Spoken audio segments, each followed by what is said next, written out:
हरे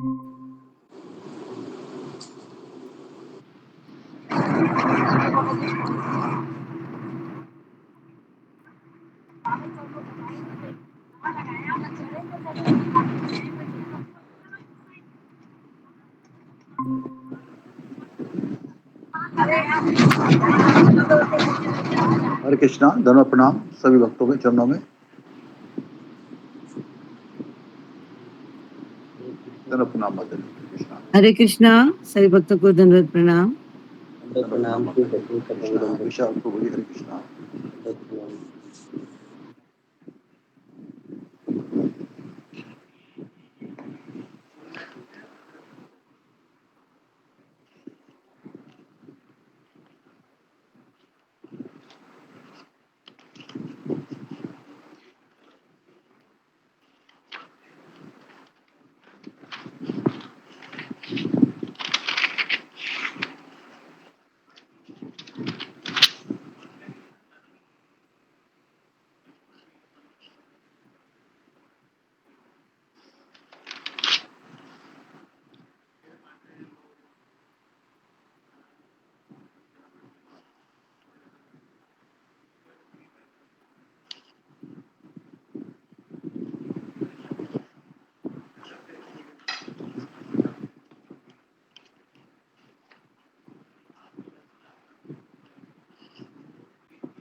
हरे कृष्णा प्रभु जी, हरे कृष्णा माता दंडक प्रणाम, स्वामी को दंडक प्रणाम। हरे कृष्णा। धन्यवाद, प्रणाम माता जी। हरे कृष्णा, हरे कृष्णा। हरे कृष्णा प्रभु जी, माता जी दंडवत प्रणाम, सभी भक्तों को दंडवत प्रणाम। धन्यवाद, प्रणाम माता जी। हरे कृष्णा।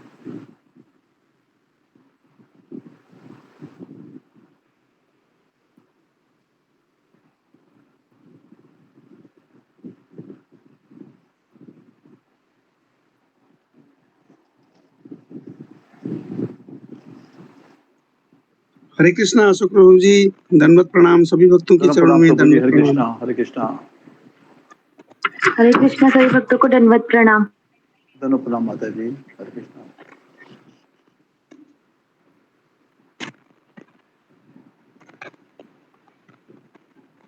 शिवानी माता जी, नरसिंह आरती बोलेंगे? हाँ जी प्रभु जी। बोलिए। नमस्ते नरसिंहाय, नमस्ते नरसिंहाय, प्रहलाद लाददायिने, प्रहलाद लाददायिने, हिरण्यकाशिपूर्वक्षः, हिरण्यकाशिपूर्वक्षः, शिलाटाङ्कानखालाये, शिलाटाङ्कानखालाये, इतो नरसिंहा परतो नरसिंहो, इतो नरसिंहा परतो नरसिंहो, यतो यतो यामि ततो नरसिंहा, यतो यतो यामि ततो नरसिंहा, बहे नरसिंहो हृदये नरसिंहो, बहे नरसिंहो हृदये नरसिंहो, नरसिंहमदिं शरणं प्रपद्ये, नरसिंहमदिं शरणं प्रपद्ये, तव कर कमलवरे नखाम अद्भुत श्रृंगार,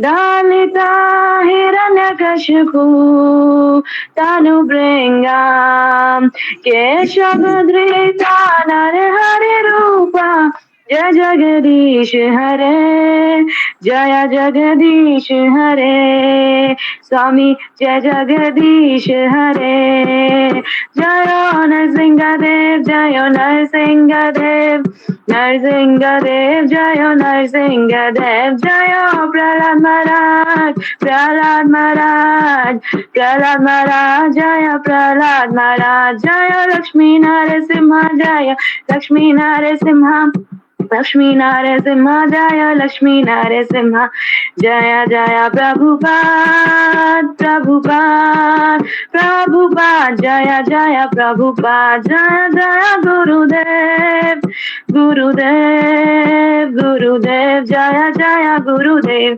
सर्व विघ्न विनाशक नरसिंह देव भगवान की जय। भक्त शिरोमणि प्रहलाद महाराज की जय। भक्तों को धन्यवाद। बहुत सुंदर माता जी। बहुत सुंदर माता जी। अब 10 नाम अपराध भी बोल दीजिएगा। हाँ जी प्रभु जी, 10 नाम अपराध। हरे कृष्णा, सभी भक्तों को दंडवत प्रणाम। दंड प्रणाम माता जी। हरे कृष्णा प्रभु जी, आज हरे कृष्ण प्रभु जी, हरे कृष्ण माता जी, दंडवत प्रणाम। हरे कृष्णा, 10 नाम अपराध। हरे कृष्णा भगवान नाम के प्रचार में होने वाले 10 नाम अपराध। पहला, भगवान नाम के प्रचार में जीवन को समर्पित करने वाले महाभागवतों की निंदा करना। दूसरा, शिव ब्रह्मा आदि देवों के नाम को भगवान नाम के समान अथवा उनसे स्वतंत्र समझना। तीसरा, गुरु की अवज्ञा करना अथवा उन्हें साधारण मनुष्य समझना। चौथा, वैदिक शास्त्रों अथवा प्रमाणों का खंडन करना। पांचवा, हरे कृष्ण महामंत्र के जप को की महिमा को काल्पनिक समझना। छठवां, पवित्र भगवान नाम में अर्थवाद का आरोप करना। सातवां, नाम के बल पर पाप करना। आठवां, हरे कृष्ण महामंत्र के जप को वेदों में वर्णित एक शुभ सकाम कर्मकांड के समान समझना।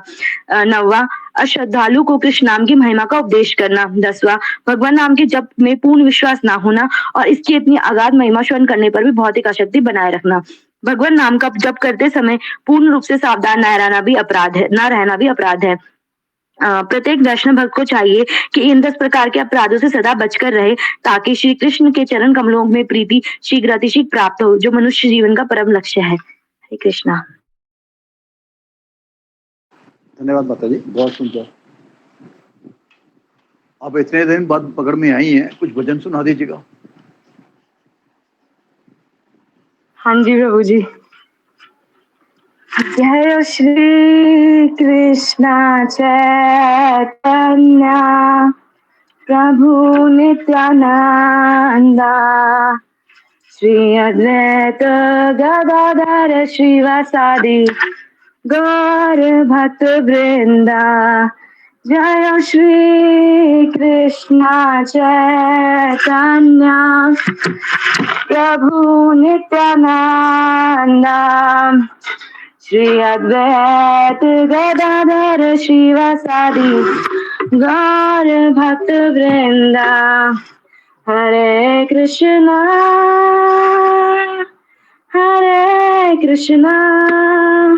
कृष्णा कृष्णा हरे हरे, हरे रामा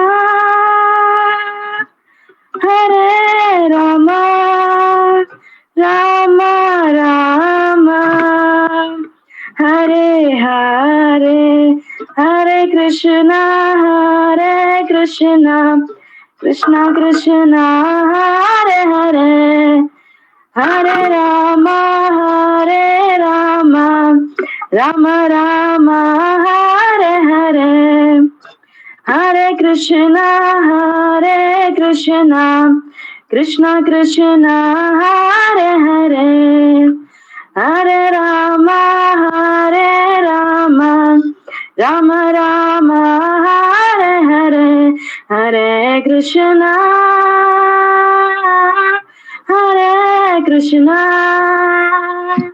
कृष्णा कृष्णा हरे हरे। ओके, हरे कृष्णा जी, यहाँ पर रुक जाओ। हरे कृष्णा। ओके, हरे कृष्णा हरे बहुत कृष्णा। सुंदर माता जी। हरे कृष्ण गुरु जी, दंडवत प्रणाम। हरे कृष्णा कृष्णा गुरु जी दंडवत प्रणाम। जय कृष्णा हरे कृष्णा। बहुत दंडवत प्रणाम। हरे कृष्णा हरे कृष्णा। हरे कृष्णा गुरु जी दंडवत प्रणाम, सभी भक्तों के चरणों में कृष्ण प्रभु, दंडवत हरे प्रणाम। सभी कृष्णा। भक्तों को दंडवत प्रणाम। दंडवत प्रणाम दंडवत प्रणाम। हरे कृष्णा हरे कृष्णा गुरु जी दंडवत प्रणाम सभी को दंडवत प्रणाम। हरे कृष्णा हरे कृष्णा हरे कृष्णा। ओके। ओम अज्ञानतिमिरन्धस्य ज्ञानाञ्जनशलाकया चक्षुरुन्मीलितं येन तस्मै श्रीगुरुवे नमः। नमो विष्णुपदाय कृष्णप्रेष्ठाय भूतले श्रीमते भक्तिवेदांत स्वामिनिति नामिने। नमस्ते सरस्वती देवे गौरवाणी प्रचारिणे निर्विशेष शून्यवादी पाश्चात्य देशतारिणे। जय श्री चैतन्य प्रभु नित्यानंद श्री अद्वैत गदाधर श्रीवासादि गौर भक्त वृंद। हरे कृष्णा कृष्ण कृष्ण हरे हरे, हरे राम राम राम हरे हरे। ओके, हरे कृष्ण। सबका स्वागत है सत्र में। तो आज किसका टर्न था बताने का? आज गुरु जी नीतू रानी माता जी का था, पर वो आई नहीं आज। अच्छा, इन्फॉर्म किए थे कुछ? जी जी, मैं हर एक को ना गुरु जी, हर एक को ग्रुप में भी डालता हूँ और इंडिविजुअली भी भेजता हूँ। जी जी, उसने किया था इन्फॉर्म? नहीं, कोई इन्फॉर्म नहीं किया। ठीक है, ओके, तो हम आगे बढ़ते हैं। आज कुछ भक्त नए आए हैं गुरु जी। जी जी, जो भक्त नए आप उनको नाम लीजिए। कोई भक्त नए आए? हरे कृष्णा। जो नए भक्त आए हैं अभी तो मेरे हिसाब से नरेश भाटिया जी, प्रभु जी, लिपिका साहिल माता जी, अनुपमा गुरस्वामी माता जी, शिल्पा बिसे माता जी, कृष्णा नामा, योजन दास प्रभु जी। अभी तक तो गुरु जी यही हैं मेरे। अब जो उसमें आए हैं जैसे जैसे ज्वाइन करेंगे जी जी, तो हम सब भक्तों का गुरु जी की तरफ से, अपने सत्संग की तरफ से सुस्वागतम करते हैं। हमारे सत्र में आपका स्वागत है। कृपया आप हमारे ग्रुप में आते रहिए और लाभ उठाएं। हमारे 3 सत्र चलते हैं में। सुबह 4 बजे सत्र होता है जपाटा का, जिसमें गुरु जी जपाटा कहते हैं कैसे हमें जपा चलना करना है, कैसे अच्छा जपा करना है। तो फिर बाद उसके बाद फिर जपा होता है सेशन, जिसमें हम माला पूरी करते हैं अपनी। 6 बजे आरती होती है, मंगल आरती, तुलसी आरती इत्यादि। फिर 9 से 10:30 तक भागवतम की क्लास होती है, या जैसा कोई ओकेजन हो। आजकल रामायण कथा, जैसे हनुमान जयंती थी तो हनुमान जी का वो सुंदरकांड चल रहा है।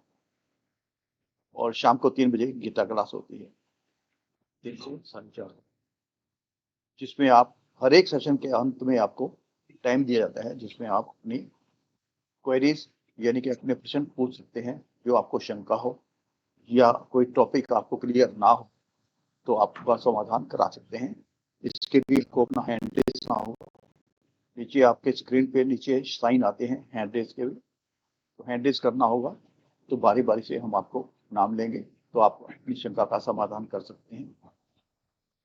इस ग्रुप में कैमरा ऑन रखना अनिवार्य है ताकि हमें पता लगे कौन भक्त ध्यान से सुन रहा है, इसका ध्यान है।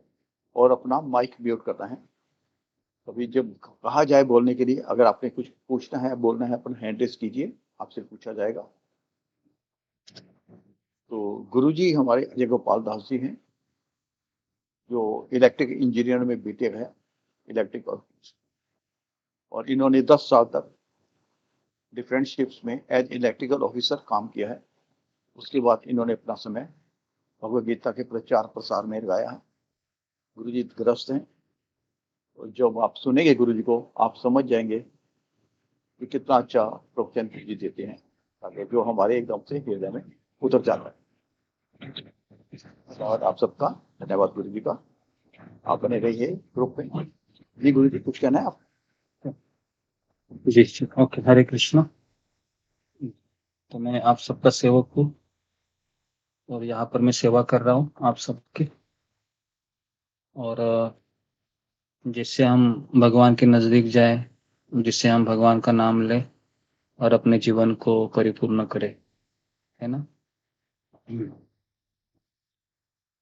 तो जी, तो आज हम थोड़ा सा भगवत गीता के अंदर प्रवेश करेंगे। और कल हमने जो चर्चा की थी उससे हम थोड़ा सा हम गहराई में जाके उन चीज़ों को दोबारा समझेंगे। और जो भी आपके सवाल रहेंगे, जो भी आपके मन में कोई भी शंका रहेगी, खास करके नए भक्तों के लिए, तो आप निसंकोच अपना फिंगर को रेस करके हमसे बात कीजिए। जितना आप बात करेंगे उतना आपको अपनापन लगेगा, है ना। और जितना आप पार्टिसिपेट करेंगे उतना आपको भी अच्छा लगेगा। और हम गीता के दृष्टिकोण से अपने व्यवहारिक जीवन में कुछ कैरेक्टर है महाभारत में, भगवत गीता में, उसके अनुसार हम सीखने का प्रयास करेंगे। ठीक है। तो जो नए भक्त आए हैं हम उनका स्वागत करते हैं। आपको टेलीफोन आया होगा, कॉल आया होगा, और कॉल के पश्चात आपसे ये निवेदन किया होगा कि आप सत्र में आकर भगवत गीता का क्लास कीजिए इस तरीके से। तो यहाँ पर आपको जितने भी भक्त दिखाई दे रहे हैं ये सारे भक्त आप ही की तरह हैं। कुछ लोग महीने पूर्व जुड़े हैं, कुछ सालों से भी आ रहे हैं, 1.5 साल से, 1 साल से, 6 महीने से। तो हमारे इस क्लास का मकसद यही है कि जो शिला प्रभुपाद ने इस्कॉन संस्था की स्थापना की थी, जिससे हर जीवात्मा अपने निजी स्वरूप को प्राप्त करके अपने नित्य घर में चले जाए, और उस गंतव्य तक पहुंचने के लिए जो सुविधाएं शिला प्रभुपाद जी ने हमें प्रदान की थी, उस सुविधाओं को लेकर हम हर एक व्यक्ति एक दूसरे की सहायता करते हुए दिन प्रतिदिन उस मार्ग पर अग्रसर होते हुए अपने आप को देखे। तो यही एक भावना है इस सत्र की, और कोई दूसरी कोई भावना नहीं है। यहाँ पर हम भगवत गीता के ऊपर कुछ पाठ करते हैं, जिससे हम अपने जीवन के भीतर झांक कर गहराई में जाके चीज़ों को समझे कि मेरे साथ ऐसा क्यों हो रहा है। मैंने किसके साथ बुरा नहीं किया, लेकिन मेरे साथ ही बुरा क्यों होता है। मैं इस संसार में क्यों आया हूँ, मुझे इस संसार से पीड़ा क्यों प्राप्त होती है, इत्यादि इत्यादि। ऐसे अनेक प्रश्नों के उत्तर हम इस गीता क्लास में देखेंगे। ठीक है। तो शुरुआत करते हैं हम भगवत गीता का पहला श्लोक। तो मैं वापस उसको दोहराता हूँ। धर्म क्षेत्रे कुरुक्षेत्रे समवेतायुयुत्सवः मामका पांडवाश्चैव किमकुर्वत संजय। धर्मक्षेत्रे कुरुक्षेत्रे समवेतायुयुत्सवः मामका पांडवाश्चैव किमकुर्वत संजय। धर्मक्षेत्रे कुरुक्षेत्रे समवेतायुयुत्सवः मामका पांडवाश्चैव किमकुर्वत संजय। धृतराष्ट्र ने संजय से पूछा, धर्मभूमि कुरुक्षेत्र में युद्ध की इच्छा से एकत्र हुए मेरे तथा पांडु के पुत्रों ने क्या किया, है ना, ये सवाल पूछा था। तो इससे हमने पिछले 2-3 सत्रों में कई लेसन लिए हैं। 2 दिन पहले हमने 3 प्रकार के अंधत्व या 3 प्रकार के अज्ञानी व्यक्तियों के बारे में हमने काफी चर्चा परामर्श किए, जिसमें धृतराष्ट्र के बारे में हमने काफी शिक्षाएं ली, दुर्योधन और अर्जुन। कल हमने चर्चा की थी कि धृतराष्ट्र है, यह आसक्त था अपने पुत्र से, इसके लिए उसका हृदय बहुत कठोर बना था, है ना। आपने सुना होगा, कई कई लोगों से आपने सुना होगा, या आपने कहीं से सुना भी होगा कि क्या तुम्हारा हृदय पत्थर से बना हुआ है, तुम्हारे हृदय में थोड़ा सा भी किसी के प्रति करुणा नहीं है। तो ऐसा इसलिए होता है क्योंकि हम हमारे भावनाओं को गलत जगह पर लगाते हैं। ठीक है, तो कल थोड़ा सा हमने क्या चर्चा की थी, कोई मुझे बताएगा? फिंगर को रेस कीजिए।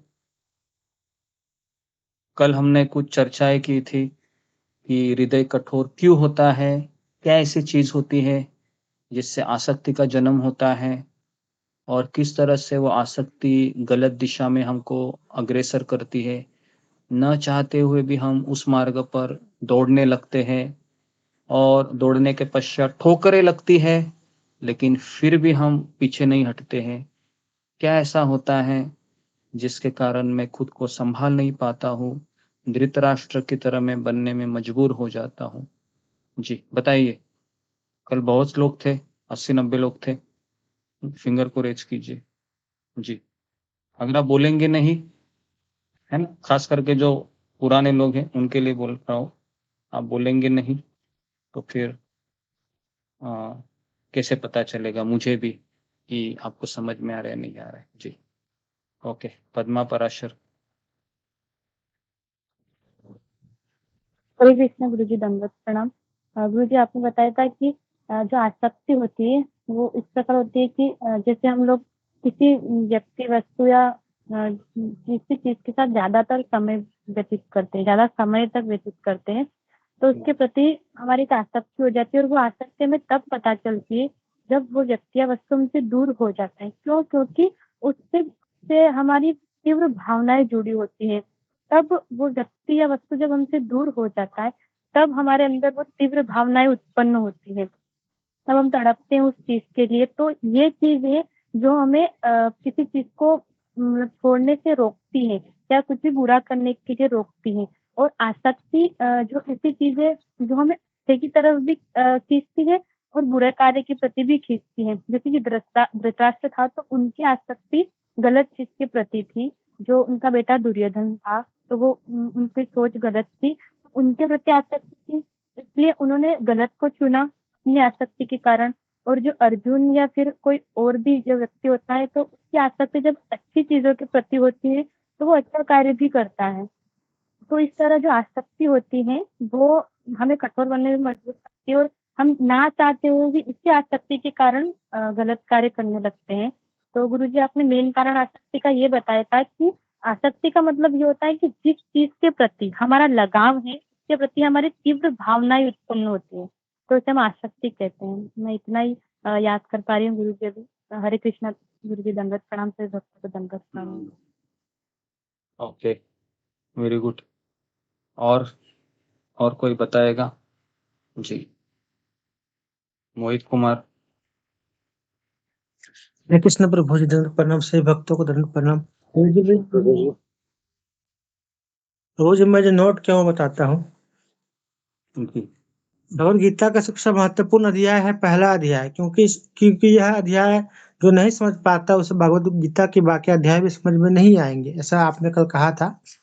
और फिर आपने कहा कि परिस्थिति के ऊपर हावी होना, यदि परिस्थिति के ऊपर यदि हमें हावी होना है तो हमें भगवान का आश्रय लेना होगा। और हमारे सामने नकारात्मक हो तो हमें कुंती महारानी के रोल मॉडल को अपने सामने रखना होगा। और भगवान के शरण में हम जितनी मात्रा में जाएंगे उतना भगवान के हम निकट जाते हैं।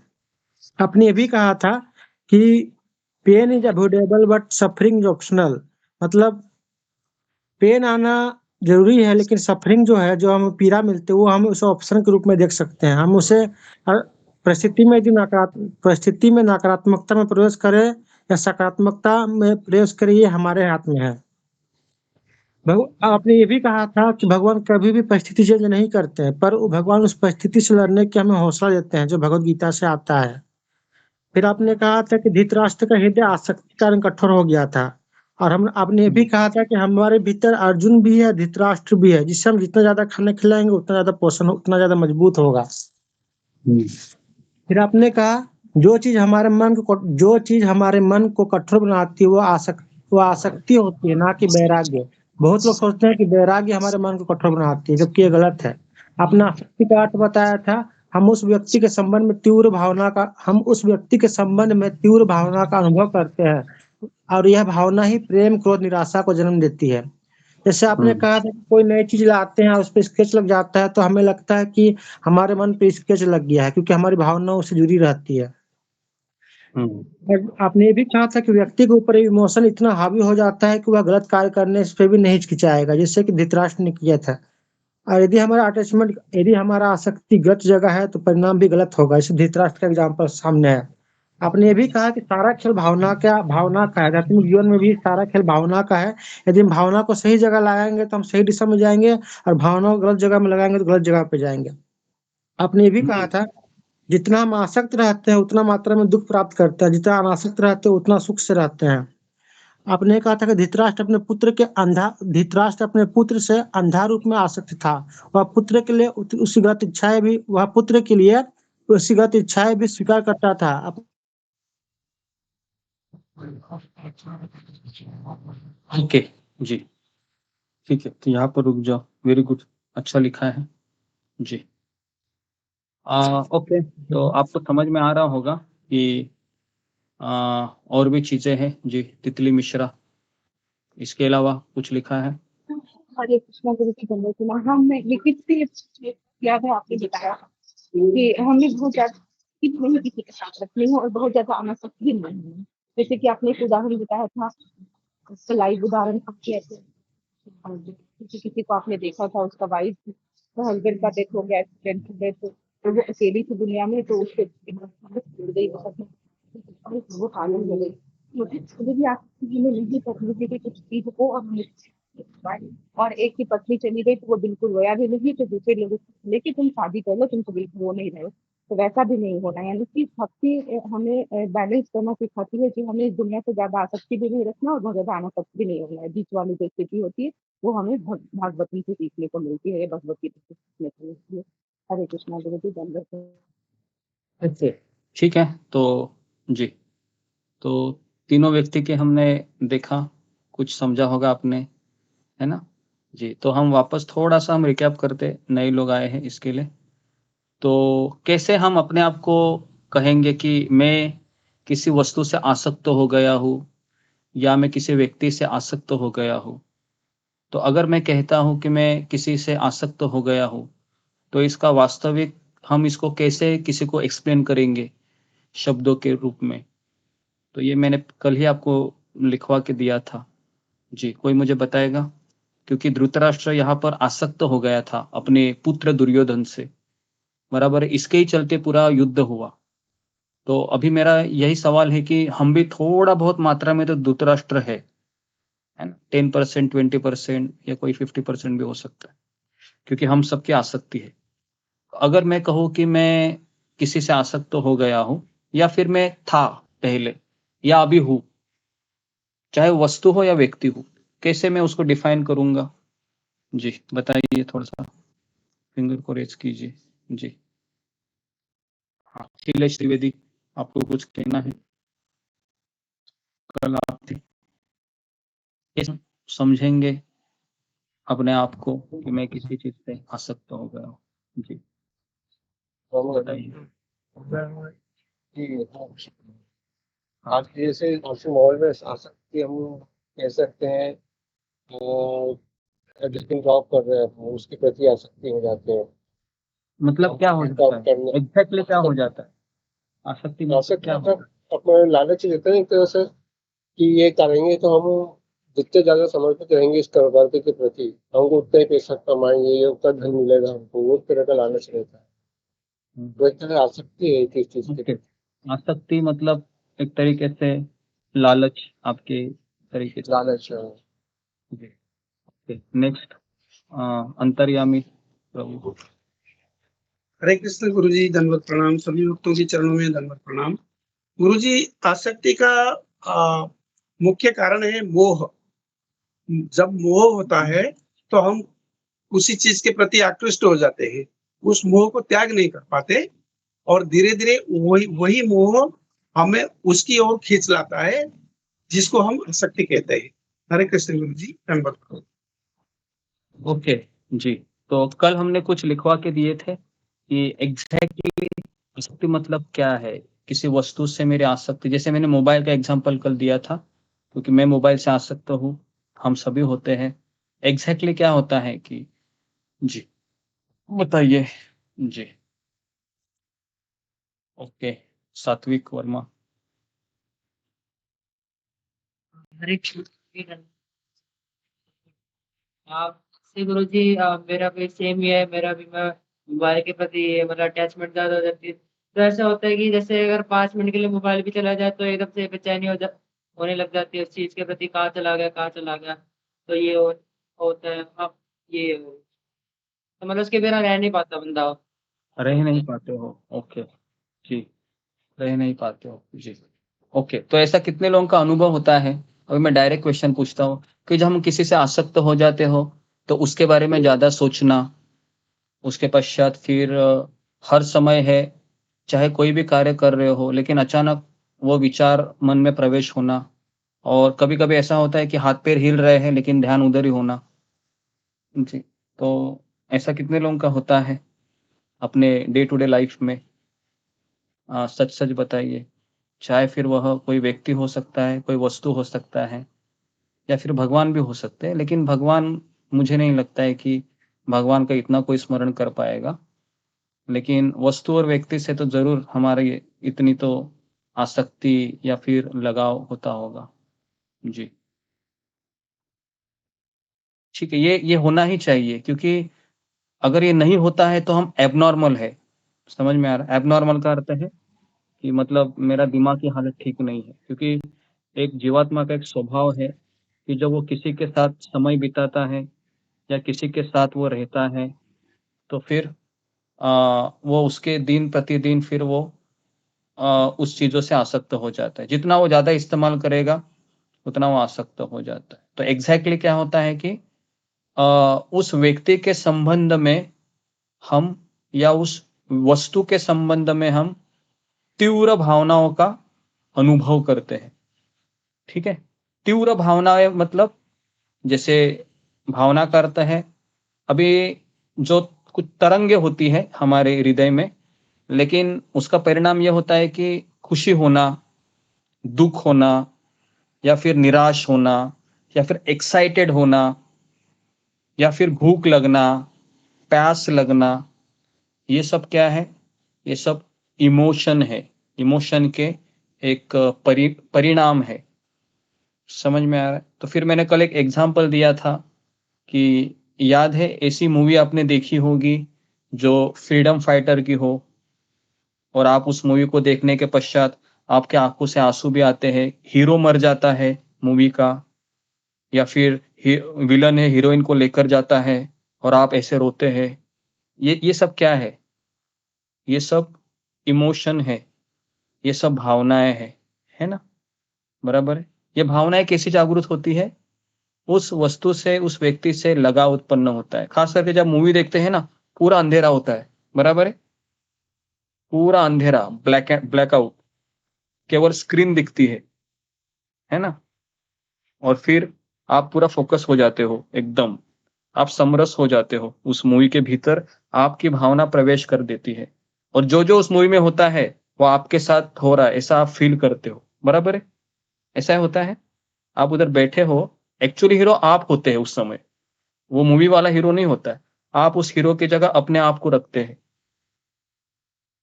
अगर कोई स्त्री है तो अपने आप को उधर दिख, तो इसलिए फिर वो रोना धोना क्यों शुरू होता है? उसी के कारण होता है ना, क्योंकि हम उसके अंदर प्रवेश करते। तो लगा होना या आसक्त होने का अर्थ है कि तीव्र भावनाओं का अनुभव करते। एक दूसरा उदाहरण दे रहा हूं मैं, जैसे कोई इंडिया पाकिस्तान की मैच हो, है ना, वर्ल्ड कप, और अगर इंडिया मान लो हार गई, तो उस समय क्या होता है फिर, कई लोग तीव्र इमोशन दिखाते हैं। कुछ लोग पत्थर लेते हैं और उस क्रिकेटर के जो स्टार का जो घर होता है ना, उसके ऊपर ऐसे पत्थर मारते हैं। क्यों मारते हैं वो, क्यों मारते हैं बता? क्योंकि तीव्र भावनाओं का अनुभव करते हैं वो, इसमें इतनी आसक्ति रहती है ना। आपने कितने लोगों ने सुना है कि मैच देखते देखते भी किसी को अटैक आ जाता है, अटैक, हार्ट अटैक, और तुरंत है ना चला गया व्यक्ति, चला गया, वो कहाँ चला गया, क्यों ऐसा होता है? थोड़ा सोचिए इसके बारे में, है ना। तीव्र भावनाओं का वो अनुभव करता है ना। और खास करके ये इन चीजों में ज्यादा होता है जब हम किसी वस्तु का प्रयोग ज्यादा समय करते हैं, जब हम किसी व्यक्ति का प्रयोग ज्यादा समय हमारा उनके साथ दिन प्रतिदिन वार्तालाप होता है, बराबर है जी। तो इसलिए धृतराष्ट्र टिपिकल कैरेक्टर था महाभारत का, जिसका मैक्सिमम कनेक्शन, मैक्सिमम सोच किसकी थी? वो मेरा पुत्र दुर्योधन, मेरा पुत्र दुर्योधन, मेरा पुत्र दुर्योधन क्या चाहता है, क्या चाहता है? पांडवों का सर्वनाश चाहता है, पांडवों का सर्वनाश चाहता है। मुझे पता है वो गलत है, मुझे पता है दुर्योधन गलत है, लेकिन मैं क्या करूं, मेरा पुत्र है वो, मेरा पुत्र है, मेरा पुत्र है। तो इसलिए फिर आसक्ति उसे गलत डायरेक्शन ले जाती है, ठीक है। तो ये कल हमने देखा था इसको। और जितना भी फिर दुर्योधन गलत चीजों को सोचता है, बार बार उसको परमिशन देता है। कौन देता है परमिशन? धृतराष्ट्र परमिशन देता है। अभी ऐसे व्यक्ति को अगर आप कहोगे भगवत गीता का ज्ञान दोगे, आसक्त व्यक्ति को बता रहा हूं क्या, तो फिर उसका क्या रहेगा पता है? वो क्या कहेगा आपको? अगर अगर ऐसे व्यक्ति के पास आप गीता लेकर जाते हैं कि देखिए भगवत गीता में ये दिखाया, ये बताया गया है कि संसार ये क्षणिक है और भगवान की भक्ति करना ही जीवन का सर्वोत्तम विचार है, तो और परिवार से अनासक्त होना ही हमें मदद करेगा। तो ऐसा व्यक्ति क्या कहेगा आपको? ऐसा व्यक्ति कहेगा भैया गीता मेरे लिए नहीं है, गीता आपके लिए है, क्योंकि मैं तो बिल्कुल नहीं चाहता हूं कि मैं मेरे परिवार से अनासक्त हूं। और एक बार मैंने है ना शास्त्र में एग्जाम्पल दिया है आसक्ति का। एक बार बृहस्पति ने शाप दिया। किसको शाप दिया? इंद्र को। और इंद्र को शाप दिया कि तुम सुअर बन जाओ। और फिर देवताओं का राजा इंद्र सुअर बन जाता है। और फिर कुछ समय के पश्चात ब्रह्मा जी को चिंता होने लगती है कि देवताओं का मैनेजमेंट कुछ गड़बड़ा गया है। तो 4 सर वाले ब्रह्मा जी फिर इंद्र के पास आकर आते और कहते, अरे मिस्टर इंद्र, चलिए आप देवताओं के राजा हैं, मैं आपको लेने के लिए आया हूं। तो उस समय इंद्र क्या कहता है? इंद्र कहता है सुअर की योनि में, क्या कहता है? ब्रह्मा जी आपको दिखाई नहीं देता है? मेरी सुंदर पत्नी है, मेरे सुंदर बच्चे हैं छोटे छोटे, हम दो, हमारे दो, क्या आपको दिखाई नहीं दे रहा है? आप ही चले जाइए वहां पर और राज कीजिए, है ना। तो मुझे इस उदाहरण के द्वारा ये बताना है आपको कि आसक्ति व्यक्ति को अंधा बना देती है, ठीक है। इसमें किसी को कुछ कहना है, पूछना है? जो ये एग्जाम्पल दिया अभी तक जो मैंने बताया है, किसी के मन में कुछ संदेह है या ऐसा लगता है कि ये सही सही बोल रहे हैं, ऐसा ही हमारा भी जीवन है, या फिर हमें लगता है कि इससे निकल पाना बहुत कठिन लग रहा है, या फिर ये सबकी जिंदगी है, प्रभु जी, गुरु जी, इसमें नई बात क्या है? जी घनश्याम अग्रवाल, आपको कुछ कहना है?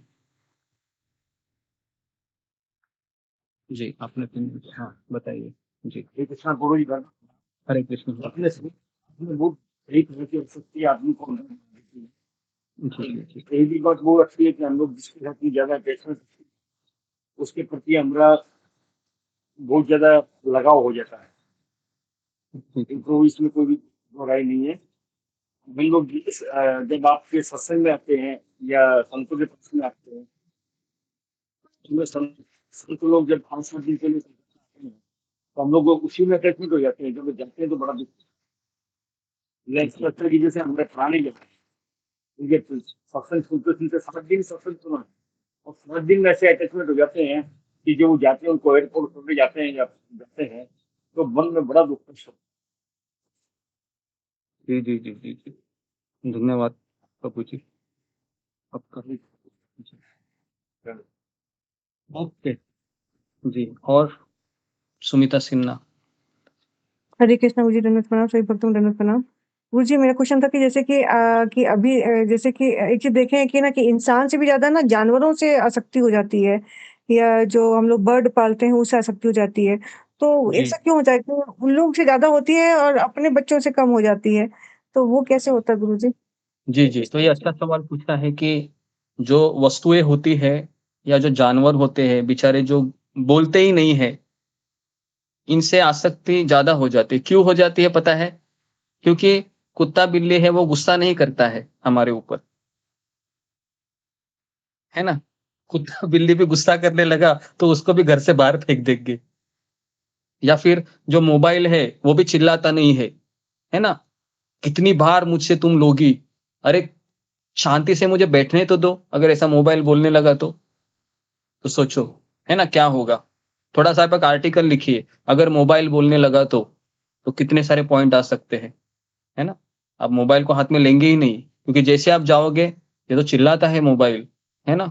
तो मोबाइल को मुझे लगता है कोई खरीदेगा भी नहीं फिर, स्टॉक खत्म हो जाएगा फिर, है ना? मोबाइल का कोई प्रोडक्शन ही बंद हो जाएगा, अगर मोबाइल चिल्लाने लगा तो। तो इसलिए वस्तुओं में और मूक जानवरों में इसलिए आसक्ति हो जाती है, क्योंकि वो हमारे इमोशन में हाथ डालते हैं।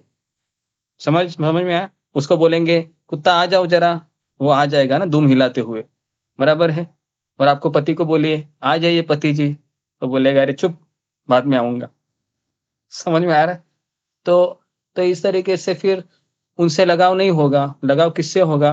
जो मेरी सुनता है ना? सुनने वाले से ही लगाव होता है ना? आपने देखा है जो दादा-दादी भी होते हैं ना, वो अपने बेटे से भी ज़्यादा पोते में क्यों आसक्त होते हैं? क्योंकि बेटा सुनता नहीं है, पोता सुनता है। समझ में आ रहा है? जी। तो इसके जी लिए धन्यवाद गुरुजी। हाँ, तो इसके लिए जो आसक्ति है ना, वह हमारे हाँ में हाँ मिलाने में मिलाने वाले में ज़्यादा होती है, अक्सर।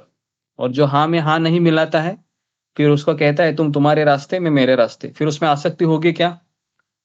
उसमें नहीं होगी आसक्ति फिर, बिल्कुल नहीं होगी, क्योंकि आप क्या कहोगे, उसका मेरा जमता नहीं है। जमता नहीं मतलब क्या है? हम दोनों का अंडरस्टैंडिंग मैच नहीं करता है, तो आसक्ति नहीं होगी। ठीक है? तो दुर्योधन की आसक्ति होने के लिए एक चीज़ चाहिए, पता है कौन-सी? यस सर, ये शब्द चाहिए। Yes sir, yes sir, yes sir. अगर नो सर बोले, नो आसक्ति। यस सर बोले, यस आसक्ति। बराबर है? तो इसके लिए हमारे जॉब में इतनी आसक्ति क्यों नहीं होती है पता है? कि जॉब में हमेशा हमको है ना, हमेशा हमको टॉर्चर किया जाता है काम दे-दे के। कब शाम हो 5 बजे, 6 बजे और कब मैं वहाँ से निकल जाऊँ। बराबर है? कोई लोग 50-50 साल, 40-40 साल काम करते हैं, लेकिन इतनी आसक्ति नहीं होती है, बाद में फिर वो कवर अप हो जाते हैं। बराबर? लेकिन कुछ लोगों का अगर स्टाफ से ज़्यादा ही कनेक्शन है, ज़्यादा ही लगाव है, तो फिर वो रिटायरमेंट होने के बाद भी काम करते हैं। पता है ऐसे लोग? रिटायरमेंट होने के बाद भी मैंने देखा है, एक बार मैं रेलवे से जा रहा था, एक 65 उम्र के बुजुर्ग व्यक्ति बैठे थे मेरे बगल में। मैंने कहा कि आप कहाँ जा रहे हैं? कहता है मैं जॉब करने जा रहा हूँ। तो मैंने सहज पूछा आपकी उम्र कितना है? बोले बेटा मैं रिटायर हो गया हूँ, लेकिन क्या करें ज़िंदगी में 40 साल मैंने सरकारी नौकरी की। रेलवे में ही मेरी ज़िंदगी चली गई। अभी मैं घर बैठ के क्या करूँ? तो इसलिए मैं जा रहा हूँ। समझ में आ रहा है? तो हैबिट से आसक्त तो हो गए हैं, घर में बैठा नहीं जाता है। तो इसके लिए आसक्ति बहुत सूक्ष्म होती है, पता ही नहीं चलता है मेरा। जी, तो अभी मेरा अगला सवाल है आप लोगों को, कब मुझे पता चलता है कि मैं आसक्त हो गया था? जी, बताइए क्योंकि ये भी एक सोचने जैसी बात है। कब मुझे पता चलेगा कि मैं आसक्त हो गया था मैं? मुझे तो पता ही नहीं था। मुझे लगा था मैं नॉर्मल हूँ। जी, ओके।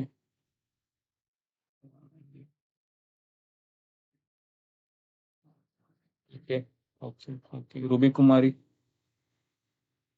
हरे कृष्णा गुरुजी दंडवत प्रणाम। गुरुजी जब हमसे छीन लिया जाता है या हमसे वो चीज दूर चली जाती है, तब हमें पता चलता है कि उससे आसक्त थे हम। जी, वेरी गुड। कितने लोग इस उत्तर को सही मानते हैं? सभी लोग मानते होंगे कि जब वो चीज मेरे से दूर कोई लेके जाता है या अचानक व्यक्ति मेरे से चला जाता है, ऑफ हो जाता है, तो फिर एक इमोशन हमारे सर से बाहर निकलते हैं। ऐसे इतनी यादें निकलती है ना कि आपको तुरंत आपके ऐसे जैसे मोबाइल के स्क्रीन में कैसा आता है, वैसे वो यादें ऐसे ऊपर नीचे ऊपर नीचे ऊपर नीचे ऐसे दिखाई देती है ना। और फिर आप उसको देखकर इतना उसमें खो जाते हो और आपको पूरा संसार शून्य लगने लगता है। आपको लगता है कि बहुत बड़ी चीज मैंने मिस कर दी। जी, ऐसे कितने लोगों के साथ हुआ है पास्ट में?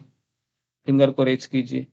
फिर आपको एकदम आप झटपटाए हैं, अब मैं क्या करूं, अब मैं क्या करूं, अब मैं क्या करूं, अब मैं क्या करूं, है ना जी। ओके जी। तो ऐसे ही कुछ दशा है दुर्योधन की भी हुई थी। आपको पता है कि संजय है धृतराष्ट्र को रोज रिपोर्टिंग करता था। आज पहला दिन था युद्ध का, इतने लोग मारे गए। आज दूसरा दिन था, इतने लोग मारे गए। हर दिन भीम है दुर्योधन के हर पुत्र को मारता था। और इसलिए ना बहुत गुस्सा क्रिएट हुआ था धृतराष्ट्र के मन में। इतना गुस्सा था कि कुरुक्षेत्र का युद्ध खत्म होता है तो धृतराष्ट्र को मिलने के लिए पांडव लोग चले जाते हैं और धृतराष्ट्र अपनी नकली हंसी को दिखाते हुए पहले युधिष्ठिर महाराज को गले लगाता है ऐसे। और फिर कृष्ण कहते हैं मझले भैया को, अभी तुम रुक जाओ, अभी तुम रुक जाओ। तो भीम को पता नहीं चलता कि ये कृष्ण ऐसा क्यों कह रहे हैं। तो वहां पर एक भीम का ही पुतला था, है ना। तो उसको कहते हैं इसको आगे करो। तो भीम क्या करता है, उसको ऐसे आगे खिसकाता है। और इतना गुस्सा था धृतराष्ट्र के मन में कि वो जोर से उसको प्रेस करता है और पूरा वह टूट जाता है पुतला। और फिर कहता है कि मैंने मार डाला, मैंने मार डाला, मैंने मार डाला, मैंने भीम को मार डाला, इस तरीके से। तो आसक्ति है वह किसको परिणाम देती है? गुस्से को परिणाम देती है वो। जितनी जितनी आसक्ति उतना ज्यादा गुस्सा। आपको पता है, सुना है आपने, कोई व्यक्ति अगर गुजर जाता है मतलब, तो व्यक्ति किसको दोष देता है? वो भगवान को दोष देके बोलता है तुमको मेरा सुख दिखाई नहीं दिया। और देता है, भगवान को भी गाली देता है। हमने देखा है ऐसे लोगों को कि तुम्हारा भगवान कुछ है नहीं, है ना, इसको मेरा सुख दिखाया नहीं गया। कोरोना में ऐसा बहुत हुआ था।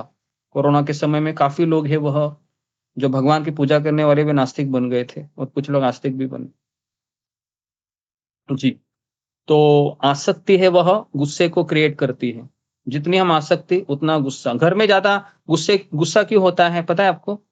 ज्यादा घर में गुस्सा क्यों होता है घर परिवार में? क्योंकि आसक्ति घर परिवार में ज्यादा होती है। तो इसके लिए कोई व्यक्ति अगर देर से भी आता है तो गुस्सा, कहाँ गए थे, क्यों गए थे, मुझे क्यों नहीं बताया, मुझे बताकर जाना चाहिए था, एटसेट्रा एटसेट्रा, है ना। तो इसलिए ये भावनाएं हैं, ये हमें हानिकारक कार्यों के लिए प्रेरित करती है। फिर हानिकारक कार्य मतलब मेरे लिए भी हानिकारक, दूसरों के लिए भी हानिकारक, बराबर है। तो मैंने एक स्टोरी एक बार सुनाई थी, अभी याद आ रही मुझे।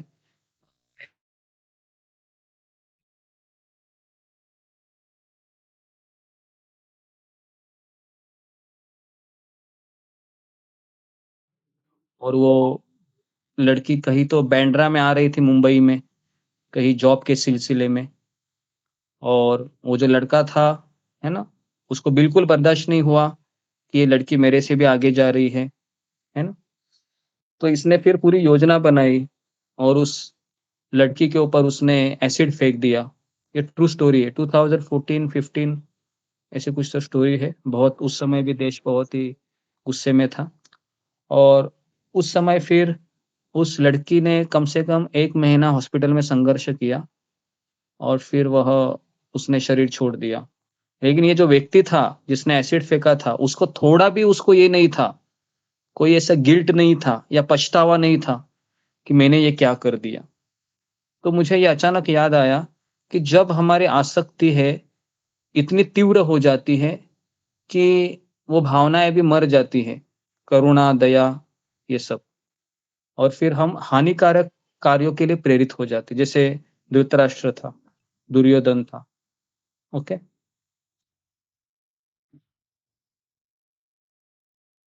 तो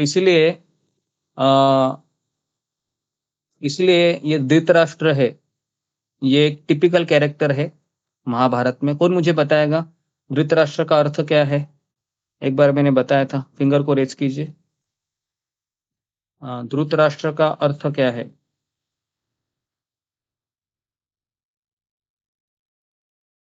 जी, धृतराष्ट्र का अर्थ क्या है?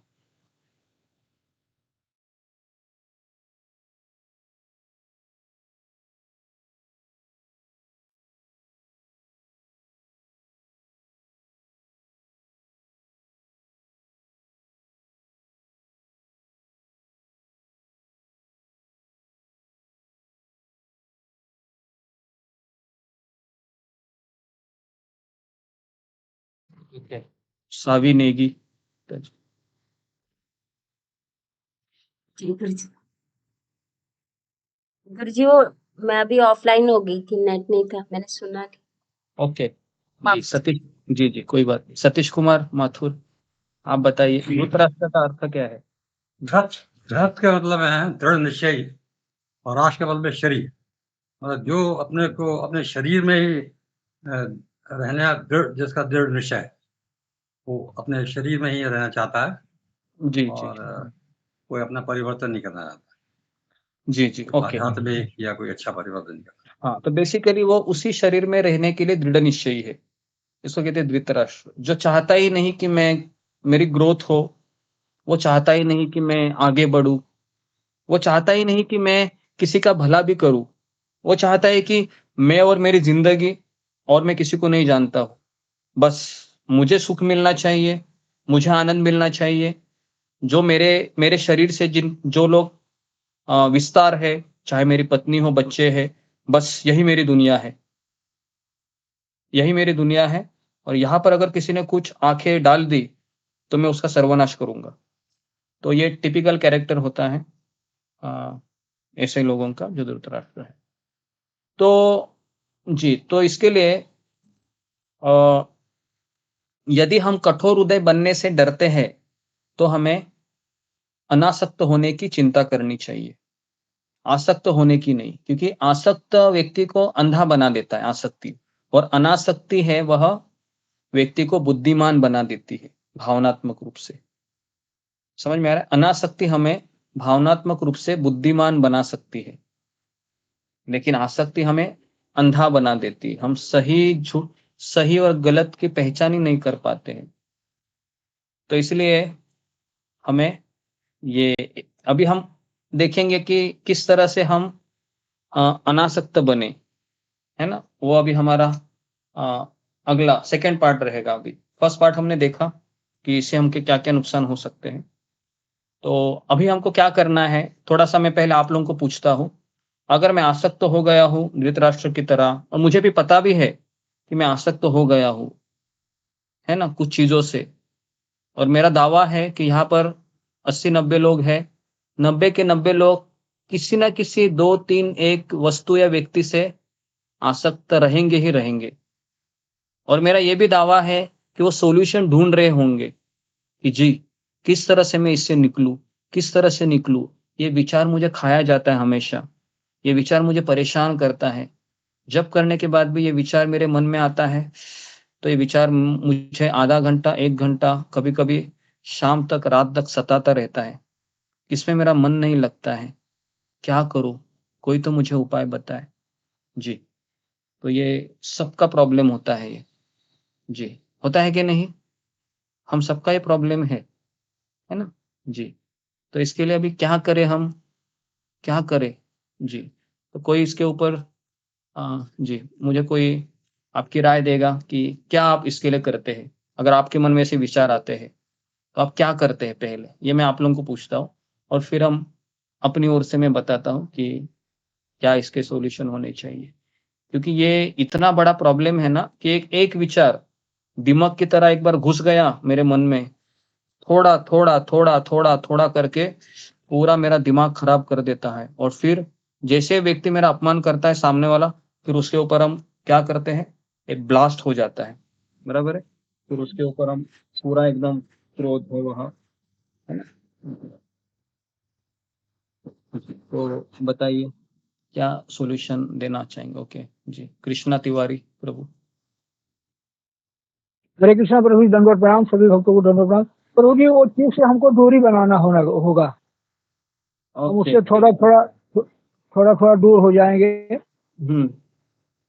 कैसे दूरी बनाएंगे कृष्णा तिवारी प्रभु, कैसे हम दूरी बना प्रभु सकते हैं? जी, मुझे वो विचार काट रहा है। प्रभु जी, एक साथ में दूरी नहीं बनेगी, थोड़ा मन में लाएंगे कि नहीं ये चीज हमारे लिए ठीक नहीं है, हम एक साथ मन में आया, फिर कोशिश करेंगे कि नहीं ये अच्छा नहीं है, हम इससे दूर हो जाएंगे, इनके साथ नहीं रहेंगे हम।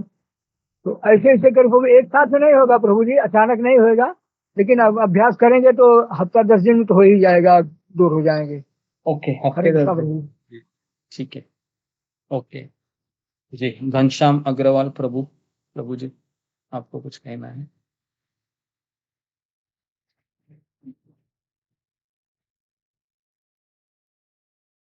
जी ओके, नेक्स्ट अशोक चावला प्रभु।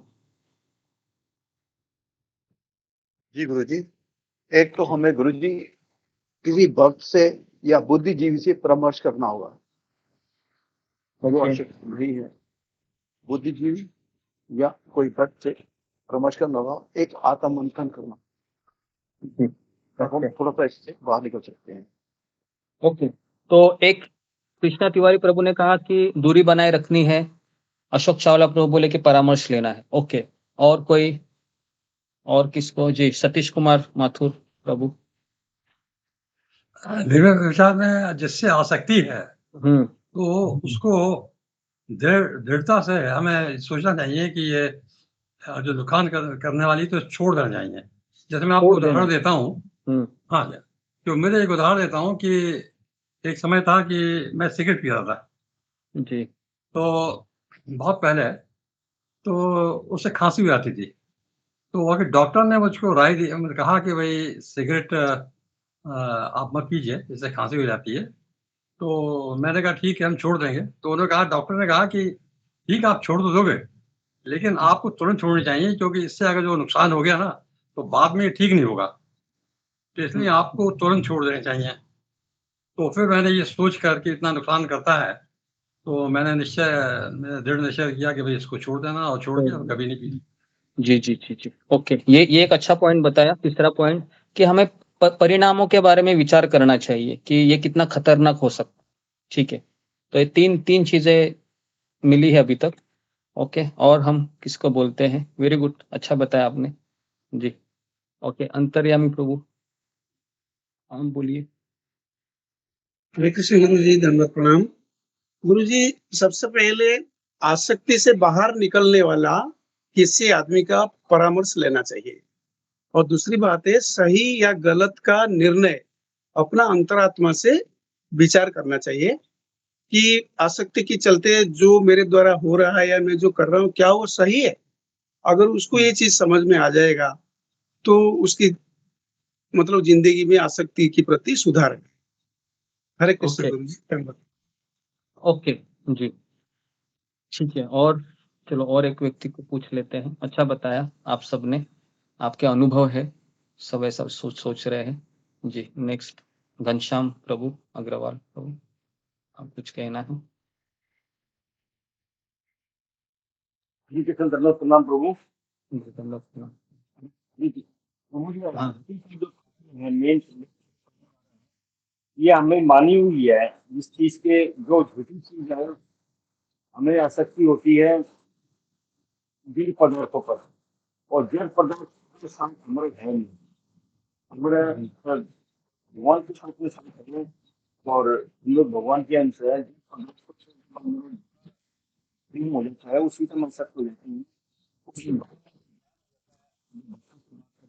में जाते तो हमारी आसक्ति छूट सकती है। ओके जी जी जी, धन्यवाद।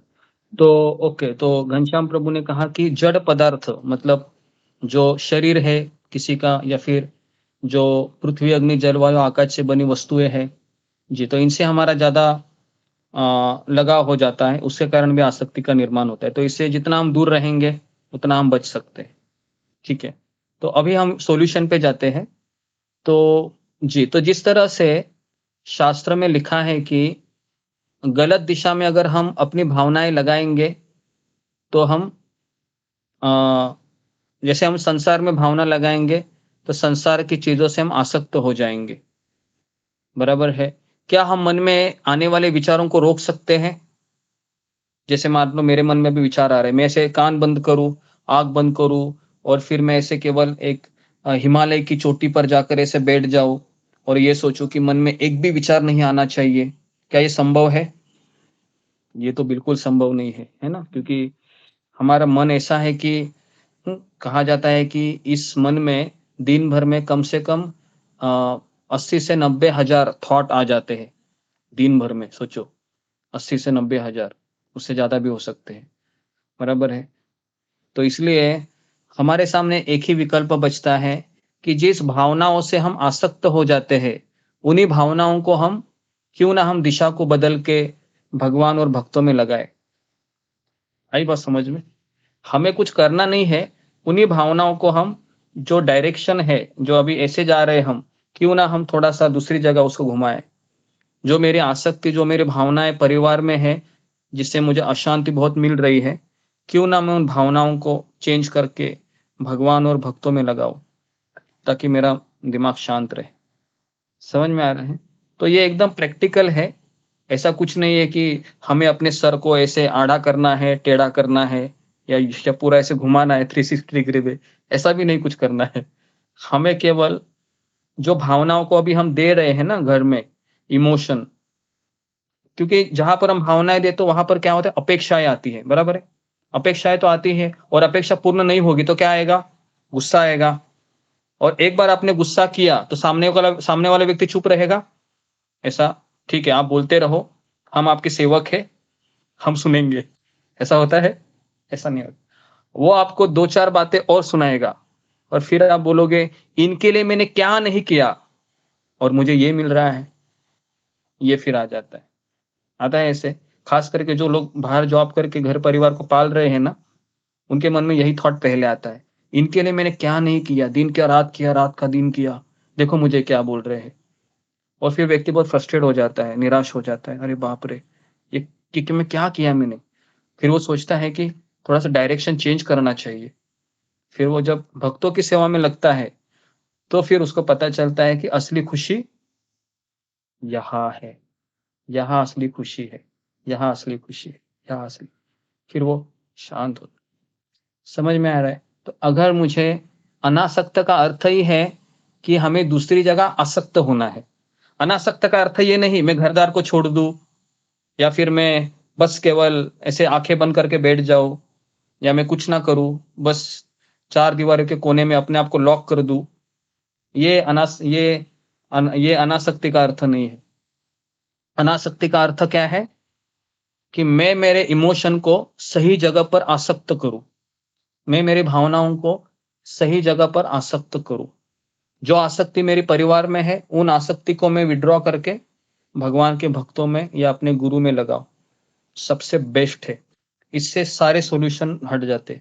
फिर आप हमेशा संतुष्ट रहेंगे, है ना? इसका ये मतलब भी नहीं, कभी कभी गुरु भी बहुत हेवी चीजें बोल देगा, लेकिन वो हमारे अच्छे के लिए होता है ना? तो जिस तरीके से राधानाथ स्वामी महाराज है, उन्होंने एक बार गौरांग प्रभु कहा कि गोवर्धन इको विलेज में गधे को लाओ, है ना? तो अभी आप बोलोगे कि अरे गधे को कैसे लाए हम, है ना? गधे को लाना क्या हमारा काम है क्या? तो ऐसा कुछ बोले नहीं वो, है ना? तो गधे को लाओ बोलकर चले गए आध्यात्मिक गुरु राधानाथ स्वामी महाराज, अमेरिका चले गए। फिर 2 महीने के पश्चात गौरांग प्रभु ने फोन किया महाराज को रिपोर्ट देने के लिए, है ना? वहां पर भी रिपोर्टिंग देनी पड़ती है। कहा कि इको विलेज में इतना सारा कंस्ट्रक्शन चल रहा है, तो इतने बिल्डिंग पूरी हो गई है, कुछ बाकी है। तो महाराज ने सुना और कहा कि हाँ ये बात तो सब ठीक है, लेकिन गधे का क्या हुआ? उसको गौरांग प्रभु बोले, ये मैं इतना इतना अच्छा रिपोर्ट बता रहा है, ये गधा क्यों बीच में आ रहा है मेरे और आपके? तो अभी फिर इस तरीके से एंड हो गया। और फिर कहा कि तुमको गधे को सीरियसली लेना चाहिए, और किसी भी हालत में जब मैं आऊंगा इको विलेज में तो मुझे गधे दिखने चाहिए। तो अभी गौरांग प्रभु बोले कि आध्यात्मिक गुरु का आदेश है तो करना चाहिए। तो फिर गधे का R&D कराया। R&D पता है क्या होता है?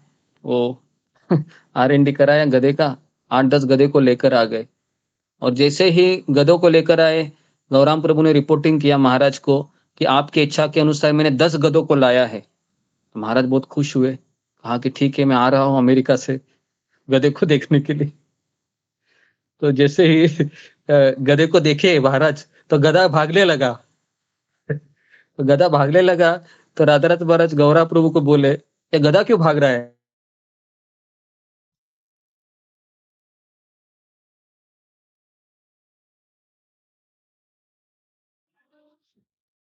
आवाज नहीं आ रही। जी आवाज नहीं आ रही आपकी। आवाज नहीं आ रही।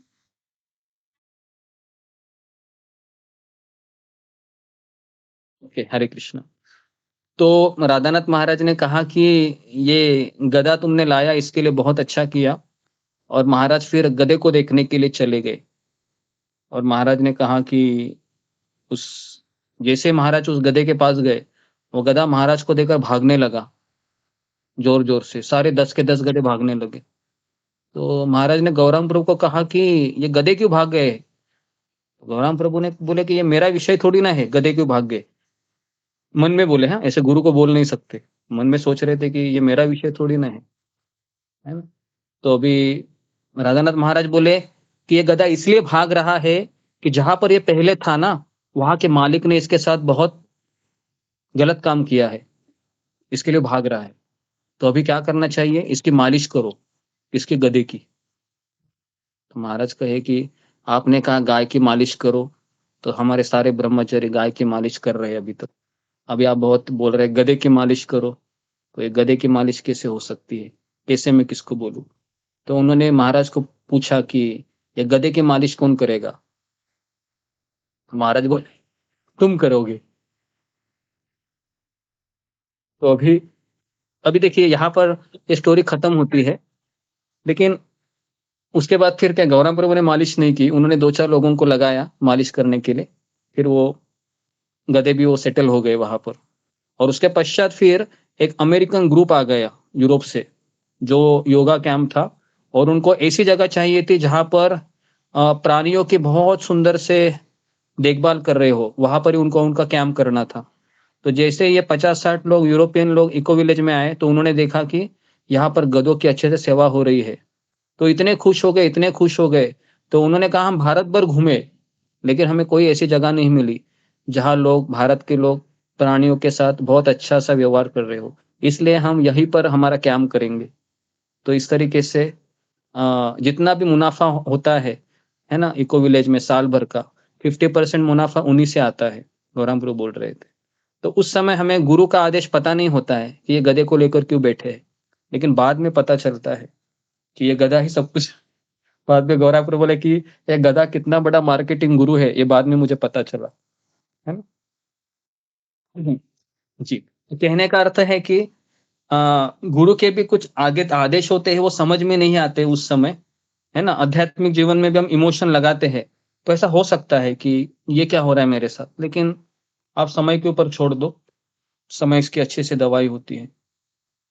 ठीक है, तो ओके, तो यहाँ पर मैं रुकता हूँ। ठीक है, तो किस तरह से हम इमोशन लगाएंगे?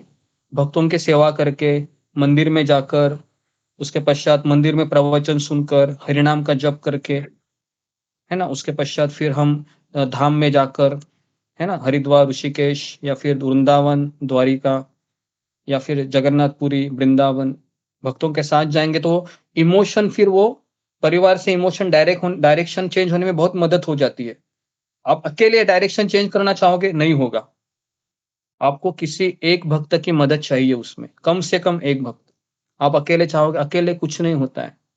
एकाकी आमाय नाही पाय बल, हरिनाम संकीर्तन। एकाकी हम कितना जप करेंगे? तुम्ही कृपा करी श्रद्धा बिंदु दिया, आप मेरे ऊपर कृपा करेंगे तब जाके कुछ हो सकता है। ठीक है, तो इसके लिए हमको अगर आसक्ति से निकलना है तो हमें भक्तों में आसक्ति लगानी चाहिए। इतनी आसक्त हो जाना चाहिए कि परिवार में कुछ उथल चाहिए। इसका यह अर्थ भी नहीं है कि वहां पर कोई तड़प रहा है, कोई मर रहा है तो हम उसको नजरअंदाज करें, ये भी नहीं है। हमें अपनी ड्यूटी निभानी चाहिए, हॉस्पिटल में लेके जाइए, ये कीजिए वो कीजिए, लेकिन हमारे इमोशन है वह सही डायरेक्शन में जाने चाहिए। ठीक है, तो यहाँ पर मैं रुकता हूँ। तो बहुत सारी चीजें मैंने बताई है ना। तो जितने भी लोग नए आए हैं तो उनका हम स्वागत करते हैं सबसे पहले।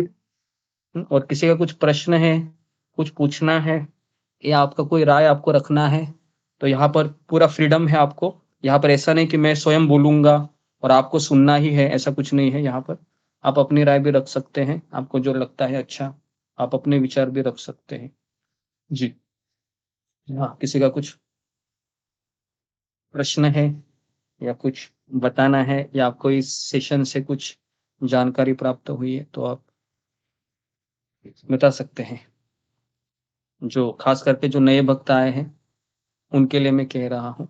जैसे कि यहाँ पर मुझे कुछ नए भक्त दिख रहे हैं। जी, कितने लोग नए आए हैं? आज फिंगर को जरा रेज कीजिए आप, जितने भी भक्त आए हैं। जी, जो लोग नए आए हैं पिछले 1-2 दिन से या 2-3 दिन से आ रहे हैं ऐसे। जी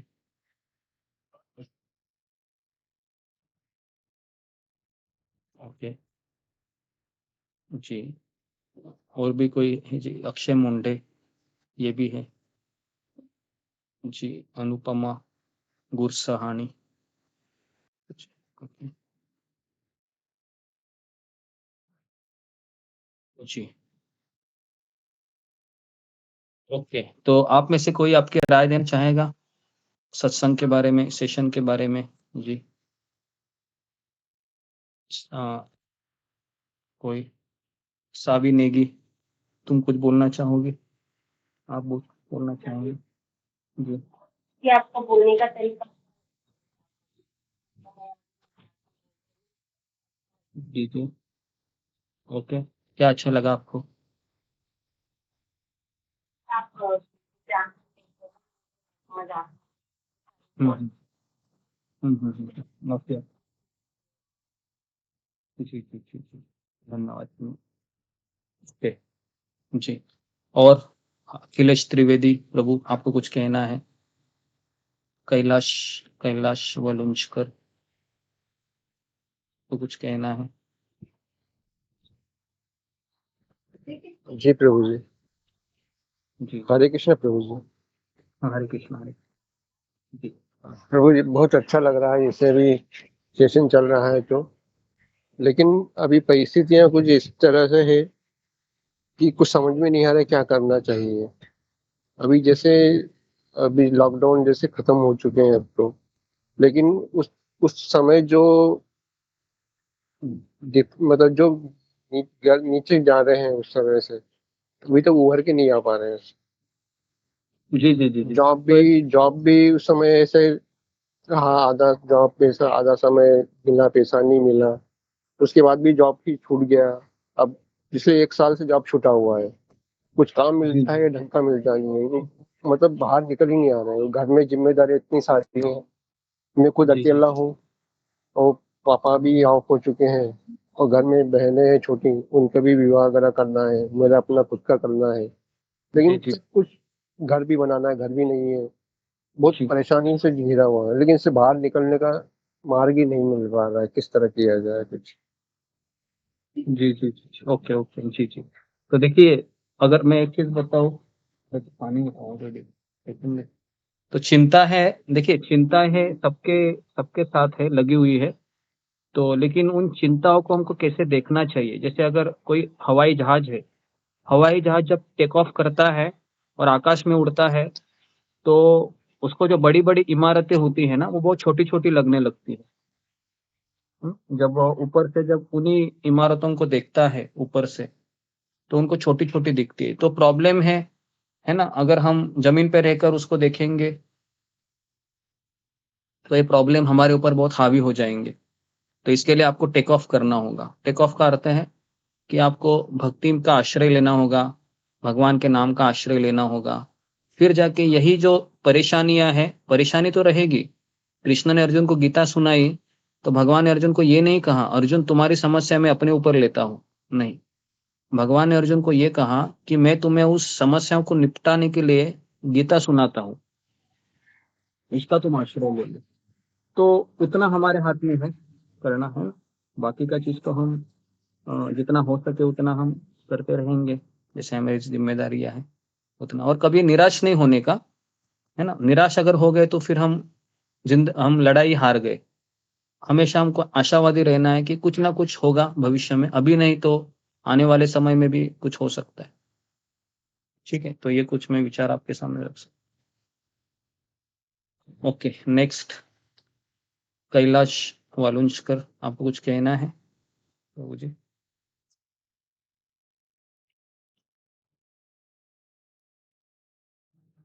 फिर घनश्याम अग्रवाल प्रभु, आपको कुछ कहना है या फिर ओके जी कृष्ण प्रभु, हरे कृष्णा। जी प्रभु जी ने कृष्ण प्रभु, हाँ प्रभु जी ने जो समस्या लॉकडाउन में मेरे विश्वास वो पूरा बंद हो गया। फिर हमने सोचा कि क्या भगवान की में आए और क्या जाने क्लास करें। हमने कभी कुछ न कुछ तो अलग से प्रोजेक्ट में प्रोजेक्ट उसी को बिजनेस के जहाँ जिनको संत ने बताए उसको उनके बताए कि भाई जहाँ समस्या है वहाँ भगवान खोजने की कोशिश। धीरे धीरे करके वो पिछली काम हुआ, धीरे धीरे सेटअप हो गया उसका जगह। तो जहाँ समस्याएं हैं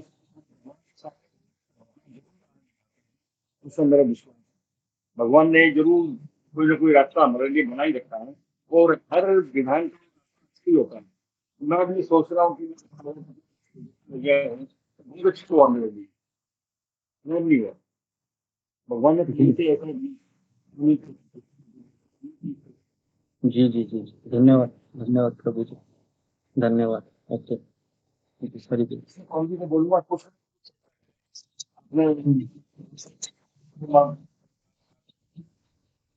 जी जी जी जी जी धन्यवाद जी प्रभु जी। लॉकडाउन में हमें बहुत कुछ छीना है, बहुत कुछ दिया भी है। अब लॉकडाउन के ऑनलाइन शॉपिंग या घर में सामान जो है लॉकडाउन से शुरू हुआ। तो अभी ये बिजनेस बहुत अच्छा चल रहा है कि घरों में ही सामान पहुंचने का, तो डोर डिलीवरी जो है उसमें जी जी धन्यवाद। ओके, तो नेक्स्ट और उषा ठाकुर, कुछ कहना है? जी हरे कृष्ण गुरु जी, दंडवत प्रणाम। गुरु जी, मेरा प्रश्न ऐसा है कि आपने बताया था कि हमें भौतिक क्रिया भी कृष्ण भावना भावित होकर करना चाहिए। तो अगर हम भौतिक क्रिया करते हैं और उससे हम काफी आसक्त है, लेकिन हमारा इंटेंशन है कि भावना भावित होकर करे, तो क्या वो गलत है? हमें आश्रितों के क्रिया नहीं करना चाहिए, और अगर गलत है तो हम इससे मनोभाव को कैसे चेंज करें? हरे कृष्ण गुरु जी। बेसिकली अगर हम कोई भी चीज हम करते हैं कृष्ण भावना में रखकर, तो उससे हमारी कृष्ण के प्रति आसक्ति बढ़नी चाहिए और उनके प्रति आसक्ति कम होनी चाहिए, है ना। ऐसा नहीं होना चाहिए जैसे जैसे कुछ भक्त है, मैंने देखा है, अगर उनको बॉलीवुड के गाने अच्छे लगते हैं ना, तो हरे कृष्ण ट्यून को बॉलीवुड के गाने के टोन से गाने लगते हैं। वो समझ में आ रहा है? जैसे कि मान लो किसी को किसी मूवी का गाना अच्छा लगने लगता है और उसको पता है ये गाना मैं गाऊंगा तो मैं भौतिक दुनिया में चला जाऊंगा, तो फिर वो क्या करते हैं, उस गाने को हरे कृष्ण ट्यून के उस गाने के ट्यून के अनुसार वो हरे कृष्णा का महामंत्र गाते हैं। लेकिन अक्सर ऐसा होता है कि उसमें हरे कृष्ण महामंत्र ये कम याद आता है, वही गाना याद आने लगता है। बराबर है, ऐसा होता है कई बार, ऐसा मैंने भी देखा है करके लेकिन वो कोई उपाय वो होता नहीं है। तो इसके लिए फिर उसमें बहुत रिस्क लगती है कभी कभी कि अगर हम ऐसा करेंगे तो उसमें भौतिक इमोशन हमारे इतने ज्यादा होते हैं कि वही बॉलीवुड का गाना ही याद आता है। हरे कृष्ण ट्यून तो ऐसा लगता है कि ये कुछ जम नहीं रही बात मुझे, है ना। ऐसा लगता है उस बॉलीवुड के गाने का अपमान हो रहा है, नहीं तो हरे कृष्ण ट्यून का अपमान हो रहा है, ऐसा लगने लगता है मिक्स होने के पश्चात। तो इसके लिए हमें किसी भी चीज को कृष्ण भावना में रखना है तो पहले हमें परामर्श लेना चाहिए कि क्या ये सही है, और उसके अनुसार फिर हम आपको आगे चलना चाहिए। नहीं तो फिर हम हमारे इमोशन उसमें डालेंगे और फिर जब लगेगा कि रिजल्ट नहीं आ रहा है, मेरे तो और भी भौतिक आसक्ति बढ़ती ही जा रही है, तो फिर और समस्या बन जाएगी। ठीक है, तो इसके लिए हमें पहले पूछना चाहिए कि क्या ये सही है ना। कोई भी चीज ले लो, अगर हम परिवार को भी हम कृष्ण भावना में लाना चाहते हैं तो उसके भी कुछ तरीके होते हैं, है ना। खास करके परिवार वालों को कृष्ण भावना में लाना बहुत कठिन होता है। इसके लिए बाहर के लोग तुरंत भक्ति में आते हैं। कोई व्यक्ति अगर प्रचार करता है, घर वाले के लोगों को प्रचार करना बहुत कठिन होता है। तो इसके लिए पत्नी ने कभी पति को प्रचार नहीं करना चाहिए और कभी बेटे ने माता पिता को बिल्कुल प्रचार नहीं करना चाहिए। क्यों पता है? क्योंकि वो लोग बोलेंगे कि मैंने तुमको खिला रहा हूँ, पिला रहा हूँ, मैंने तुमको बड़ा किया है, अभी तुम मुझे ज्ञान देगा। तो इसके लिए वो बात है वो कनेक्ट नहीं हो पाती है। तो इसके लिए प्रचार प्रसार बाहर तुरंत हो जाता है, घर के अंदर केवल हमारा आचरण से होता है। अगर हम घर वाले लगते हैं कि हाँ भाई सुधर रहा है मेरा बेटा, सुधर रही है ये, फिर वो कहते हैं कि करने में कुछ प्रॉब्लम नहीं है, इस तरीके। ओके जी, ओके। और गुरुजी मेरा एक और पॉइंट है। गुरुजी आपने कुछ देर पहले एक प्रश्न पूछा था कि आसक्ति से दूर कैसे हो सकते हैं, तो मुझे ऐसा लगता है कि उसमें 2 पॉइंट हम जोड़ सकते हैं, जो कि मुझे लगता है कि पहला तो ये कि आपने बताया कि जिस चीज़ से हम आसक्त होते हैं उसके बारे में सोचते हैं, मंथन करते हैं, हमेशा कुछ भी वही चलता रहता है। तो ऐसा कर सकते हैं कि हम उसको उस बारे में कम सोचें, अपने मस्तिष्क को, अपने ध्यान को कहीं और लगाएँ। तो इससे भी हमारी आसक्ति कम हो सकती है उस विषय वस्तु व्यक्ति से। और दूसरा पॉइंट ये कि हम प्रार्थना कर सकते हैं वैष्णव से, गुरु से, कृष्ण से कि उस विषय से वस्तु से हमारी आसक्ति कम हो। तो ये 2 पॉइंट कैसा जी। रहेगा गुरुजी? ये भी हो सकता है, ये भी अच्छे पॉइंट है। प्रार्थना करनी चाहिए हमें जिससे मैं निकलूं। और दूसरा है कि हमें वही है, दूसरी जगह पर हमको अपनी भावनाएं लगानी चाहिए। जी, ओके, तो ठीक है। तो जी, और किसी का तो यहाँ पर मैं फिर रुकता हूँ। आपको कुछ कहना है सतीश कुमार माथुर? हाँ, मेरा ये प्रश्न था कि ये आसक्ति का ईर्ष्या से संबंध है? आसक्ति और ईर्ष्या में संबंध है? आसक्ति का ईर्ष्या से संबंध हो सकता है। जैसे कि आसक्ति मतलब मैंने कहा, यहाँ पर लिखा हुआ है तीव्र भावनाएं हैं गलत जगह पर हम लगाते हैं। तो जब हम तीव्र भावनाएं गलत जगह लगाते हैं तो ईर्ष्या, काम, क्रोध, लोभ, अनैतिक कार्य या फिर चोरी करना, ये सारी चीजें उसके परिणाम होते हैं केवल, है ना। प्रोडक्ट बोल सकते हैं। जैसे कोई एक क्योंकि जो आपने उदाहरण दिया था ना कि लड़के ने जो एसिड फेंका लड़की पे, तो आसक्ति थी लेकिन ईर्ष्या भी थी जिसके कारण उसने एसिड। हाँ, ईर्ष्या थी उसमें। जी जी, जाहिर है ईर्ष्या है। तो ईर्ष्या, आसक्ति या फिर उसका बुरा चाहना या रिवेंज लेना, पता है रिवेंज मतलब बदला लूंगा, ये सारी चीजें हैं वह उसी के परिणाम है ना। आजकल दुनिया में सब वही तो चल रहा है ना, दुनिया में यही चल रहा है एक्चुअली। सब धृतराष्ट्र है, गलत डायरेक्शन पे अपने इमोशन डाल रहे हैं, बराबर है। लेकिन अभी उसके लिए जिम्मेदार कौन है? मान लो कोई गलत डायरेक्शन पे इमोशन डाल दिया और उससे किसी ने उसकी हत्या कर दी, तो जज साहब किसको सजा सुनाएगा? इमोशन को या उस व्यक्ति को? उस व्यक्ति को सुनाएगा ना। इमोशन तो है, अभी क्या करे। तो इमोशन को साफ करने के लिए ही फिर भगवान ने वो हरे कृष्ण मंत्र दिया है। उसको साफ करो आप आपके अंदर से, जैसे डिटर्जेंट पाउडर होता है जो कपड़े की धुलाई करता है, तो हमें उसके लिए मन की धुलाई करनी चाहिए, है ना? तब जाके फिर ये इमोशन सही डायरेक्शन पे जा सकते हैं इस तरीके से। ठीक है, तो समय ज़्यादा हो गया है तो मैं यहाँ पर रुकता हूँ। आप सबका बहुत बहुत धन्यवाद। श्रील प्रभुपाद की जय। श्रीमद् भगवद गीता। हरे कृष्णा प्रभु दंडवत हम सबको दंडवत प्रणाम। हरे कृष्ण जय धन्यवाद।